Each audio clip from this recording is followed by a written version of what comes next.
Hey, Mark Rodriguez here. You're watching the review Sanctum, where everything and anything may be reviewed. Oh, hi, Rick. Yes, and this gives us here a little example of what we're going to be reviewing today. And yes, we're talking about The Room. And I gotta say, I've heard all the memes and all the references and like music videos and stuff like that. And in the early episodes of Video Game Masters, we were hanging out with Sweet Pea and stuff. There will also be lots of references and the oh hi marks and you're tearing me apart and all that kind of stuff.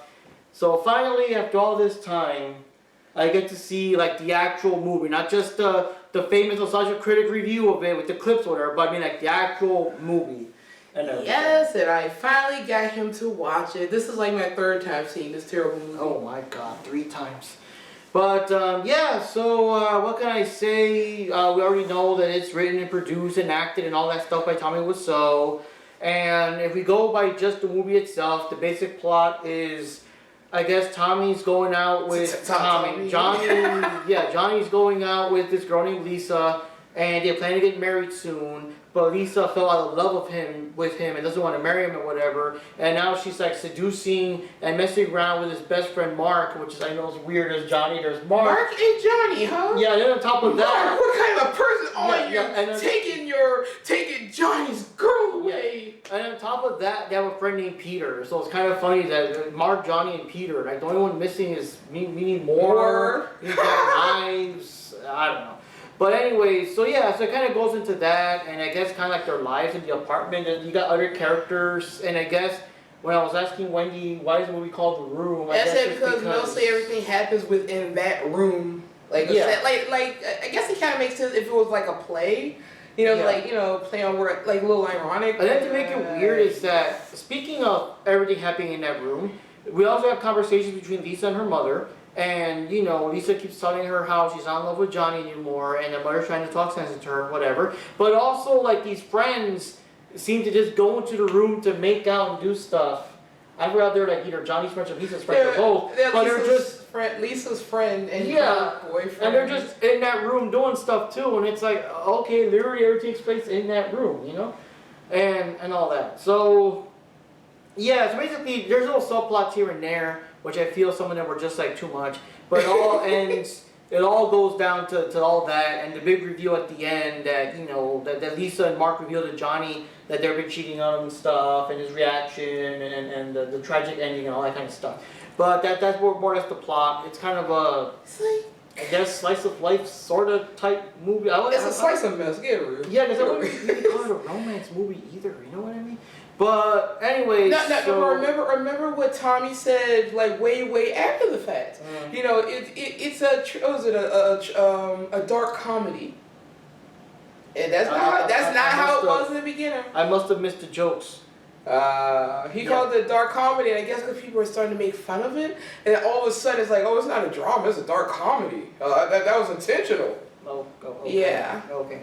So, anyways, in the movie itself, the irony, of course, is that the worst part of the movie is Johnny himself, Tommy Wiseau himself, because, like, everyone else, like, obviously they're all, like, kind of amateurs and stuff, so everyone else kind of acts, they do, like, the best they can. They look like they're trying and all that stuff, they do the best they can, but Johnny himself just ruins everything with his, like, weird, kind of thick accent, and not even the accent, he doesn't have the inflection, he don't have the emotion. He like, the line delivery's bad, and it's kind of... And then sometimes the way he might... the reactions in certain scenes don't fit for what's going on within those scenes. Yeah. And it just kind of sucks because it would be like we're doing, let's say, our show and stuff, and we're kind of like, hey, this game is whatever. And you're saying, yeah, whatever. And then we have like a third person, and then that third person is kind of like... I had breast cancer. Okay, not that, but I'm talking about like, like we're saying our stuff, and then the third person is like, yeah, that Street Fighter game is real good after all. It's like, what a funny story, Mark. Yeah, exactly. Speaking about the breast cancer, that's one of the subplots I left out. The breast cancer and Danny was his name? Danny with the drug dealer stuff, because both those things have no payoff, no nothing. The mother mentions that she has breast cancer once and it never comes up again, and you don't see, like, for example, signs of her getting worse or becoming a problem. I mean, she was getting feistier. Yeah, well, and then I'm not gonna lie, she was, even when I saw this like years and years ago, she was my favorite part of the movie. Just saying. yeah, and then Danny had problems with like this random drug dealer going after him for money, but again, that never got brought up Give again. my money, Denny. And, Where's my money, Denny? yeah, and then the thing too is that I feel a lot of the movie parts where people are asked questions and they don't know, like it's like why do you owe this money? I don't know. What's this drug dealer person? I don't know. Okay, I think it's because the fucking writer doesn't know. Doesn't want to really get into it. It's like a random subplot. I don't know where. I think honestly though, like this was like this whole movie's a mess, and everybody and their mother probably knows about this movie by now because it came out with 2003. This case spoilers be damned. Yeah, I mean, we're on the internet, and the movie's like very internet-ish with the memes and stuff. I mean, it's over 20 years old at this point.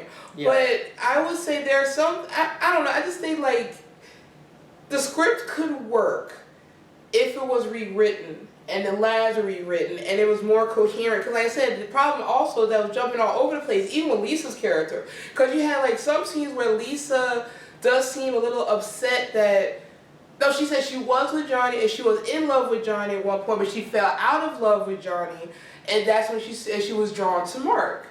Yeah. Like that. And that's, I mean, it's not good. And then she was planning on eventually breaking things off with Johnny.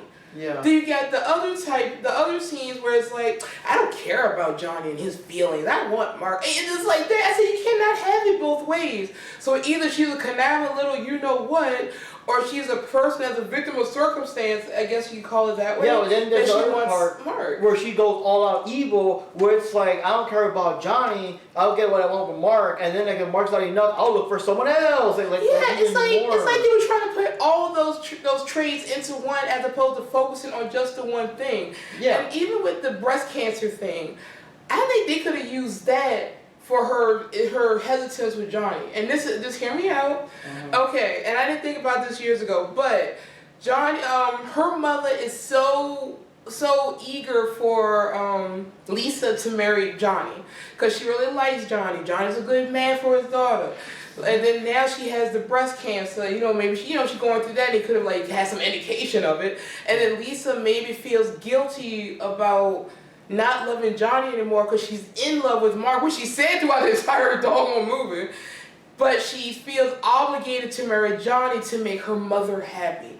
Yeah. I think they could even done something like that. It's lame, but it's still something. Well, that coupled with, like I said, like the mother, like progressively getting worse with the movie. Yeah, and then she feels even more obligated to be with Johnny, even though she's not in love with Johnny. But of course, everything comes out at the end. And then the other thing too is that the mother, because I think another thing is some of the scenes seem kind of like flipped out of order or not properly, whatever. Yeah, because the mother kept flip-flopping between, you should tell him how you feel. Then the other scene, you have a good man. You should marry Johnny. In other words, marry Johnny. Don't dump him. Or you know what? Tell him whatever. Get it over with now. If you don't love him anymore, tell him you don't love him anymore and get it over with. And then goes right back to, you should marry Johnny. He's a good man and all that kind of junk. And another thing could have did with the drug dealer thing with Denny.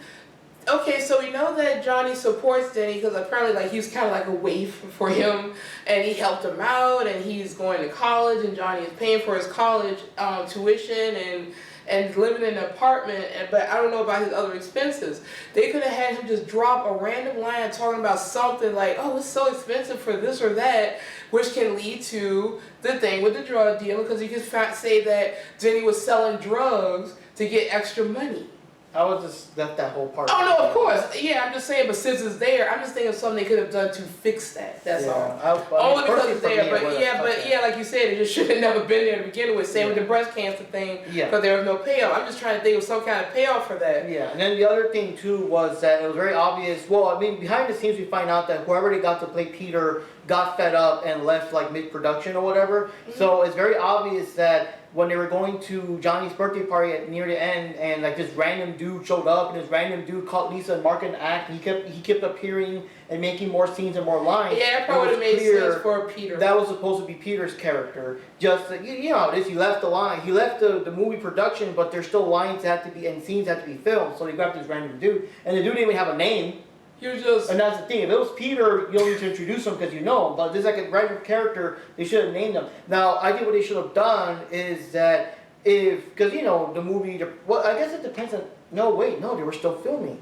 he would have to left during the filming. So if he already left, he said, fuck this shit, I'm out, this movie sucks, whatever. He leaves the movie. What I would have done is I would have filmed a couple extra scenes with the new guy to introduce him somewhere in the movie so he doesn't just appear out of nowhere near the second half. You're like, the fuck is this guy?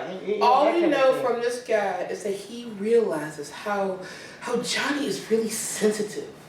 Yeah, I guess. But that's the thing, like, I don't know. And I also think some of the lines are kind of changed a bit because, in Peter's case, Peter already kind of knew about the affair and he had a little scuffle with Mark about it and all that stuff. But in this one where the random dude caught them, he was like, oh my god, what are you doing? Some lines have to be redone. But I'm assuming if it was Peter, he would already know, like, guys, stop this, what the, he wouldn't have been as shocked as he already knew about the affair. He wouldn't have been as surprised. Now, but hold on. The one thing I also would add about the movie, I guess you could just go with Lisa being a bitch, you know what I mean? But the thing is, I wish they had more reason why. Now, I know sometimes people just fall out of love and whatever, but, usually movies and dramas. There's usually something. There's a narrative purpose. So, at least what I would have done, like I'm saying, like I was telling Sweet Pete about it too the other day, is that Johnny's character, just a character himself, again, just with So and the accent and all the weird shit he does and says or whatever, within the movie, he's like a regular guy. He's not really a bad guy. We don't see him like mistreat Lisa or whatever. So I'm thinking what he could have done is, as he was a banker in the movie, I guess, and he was trying to get the kind of promotion, what he could have done is he could have given examples of him being like, I guess, so focused on his job and the promotion, he's neglecting Lisa, she feels whatever. That at least gives, it doesn't make it right, of course, but I'm saying that gives some reason for Lisa to start looking elsewhere. Yeah, there was really no reason for Lisa to want to cheat on Johnny except for that she just fell out of love with him. And even if it would have been more like that, said, I just fell out of love with him. The passion is gone, it's not there anymore. Yeah. And I want to leave Johnny because I really am in love with Mark, who hangs around, that type of thing. Yeah. I would have accepted that, and then and added what I just said. The mother has breast cancer, they had to put it in there, and just said she feels obligated to be with Johnny because of her mother. Yeah. But as it is, she goes from just cheating just for the sake of cheating and whatever, to all of a sudden I don't care, I want it all, and if Mark can't give me what I want, then I'll look elsewhere. And she kept flip-flopping, flip-flopping on whether or not she was going to go, I'm going to break up with Johnny, I'm going to break things off till, like you said, almost string both of them on. It didn't make sense. So it's like Tommy was trying to write Lisa as the, that type of character, but with both sides, because it doesn't make sense. So it's just so weird. The movie is bad, but it could have been, there are things they could have tweaked to even make the story work better or be more coherent. Yeah, because then that way, literally the only bad thing about the movie would just be Tommy's acting. And that's the thing too about Tommy. I feel that the movie, with better editing and some of the plots that we discussed, if Tommy swallowed his pride and let someone else play the character, I'm sure it would have worked out a lot better. Because that's the thing. No, but then again, he would still be the director. Well, yeah, I know, but at least the lines would be delivered better, because he was literally the only person in the whole movie to be all like, ha ha ha, everybody's story, Mark, and all the bad, sometimes when people really love each other, they do all the things, and they're not like delivering he's the only one. And the thing is, even with that line you just mentioned, it didn't make sense for the scene that we just saw. I'm in love with Lisa, Johnny. Yeah, the whole world would be better if people loved each other. She doesn't love you like that. I was like, wait a minute, time out. No, the thing about Lisa too was kind of funny is that, wow, she must be the most attractive woman in the whole fucking building because everyone's checking her out. Danny wants her, Mark wants her. Oh, that's right, it's so random at the party. Oh, wow, she looks hot today. Wait, time out. And that's the thing. They just came out of nowhere. Even that one guy that's out of nowhere saying yeah, just that one line, yeah, she looks hot tonight. That's even better acted than anything Tommy said throughout the whole movie. And the other guy too, the random, because they obviously just got because again, Peter's gone, grab a random dude, hey dude, do us a solid. Even he had his lines better. He was a last minute addition, and he was still like you guys should get share yourself. He was still doing properly voting. As bad. So yeah, it's Tommy. Tommy's just that good. Yeah, like I said, he was probably the editor too. Yeah, I'm sure he was. But that's the thing. So that's what I want to bring that up real quick. But the movie would have been at least somewhat better if like, then I understand he's the director, he's the writer, yet you kind of feel that sense of pride, you get that movie, you want to actually be in it too, but if you swallow this pride and let someone else play Johnny, it would have at least been somewhat better. Unfortunately, I guess it would have been backwards because it probably would have been so forgettable that there wouldn't be all the memes and stuff now, because all the memes come from his bad acting and accent and all that stuff. But, you know, but the other thing I did want to mention is, the part where it finally, you know, came out in the open that Johnny's with Lisa and stuff, no, that Mark's with Lisa, and they start arguing, I feel that, like, so they fought a bit, it stopped, they, whatever, and they fought again, and it also kind of sounded like, yeah, you're my girl, and so, in my opinion, I think that they filmed two different versions of how it would come out and how they fight, and they put them in the same movie instead of choosing one or the other. Because it did seem kind of repetitive. It did feel. And it didn't make sense. They say, okay, let's go talk, Lisa. Then the next scene, you see Lisa dance with Mark. It's yeah, that makes no sense. Yeah, and then when they started, like, you went with my girl, like the second time, it sounded like almost like it was the first time all over. It's like, dude, you already know she's cheating. You're acting like, you know. So I feel they shot two scenes. They didn't know which one to pick. Put them both. It'll work out. What a funny story, Mark. Yeah, exactly.